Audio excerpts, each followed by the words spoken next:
The gap between the very richest and the rest of us is getting bigger. Why? A common belief is that it's good for us all if a small group of people earn an enormous amount of money. The theory is that their wealth trickles down to the rest of us. But this is a myth. In reality, money is sucked up from all of us into the pockets of a very small group of people. How does this happen?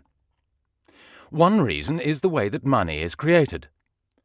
Right now, almost all of the money in our economy is created by banks when they make loans. Now, most people assume that when banks make loans, they're lending out someone else's savings. But they're not. Instead, when somebody takes out a loan, banks create new money electronically by typing numbers into their account. 97% of all the money in our economy is created in this way, as people take out loans from banks. The more loans people take, the more debt there is, and the more money there is. The shocking fact is, if nobody went into debt, there would be almost no money in the economy. Our economy depends on the electronic money created by banks.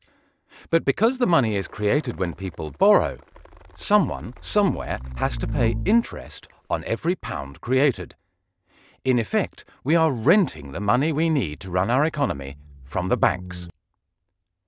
This means that in the UK alone, together we pay the banks £192 million in interest every single day. And because the debt is held mostly by the bottom 90% and wealth mostly by the top 10%, paying this interest transfers money from the bottom 90% of the population to the very top 10%. It sucks wealth and income from the rest of us up to the very lucky few. So as long as we have to rent the money we use from the banks that create it, we'll have to keep paying this huge interest bill, and the gap between the richest and the rest of us will keep increasing. But there are ways to create money that don't depend on us all going into debt to the banks. We want to see money created by a public body and spent into the economy, so that we don't have to borrow all the money we need from the banks. This would lead to less debt and stop the gap between the richest and the rest of us getting even bigger. This is what we're campaigning for.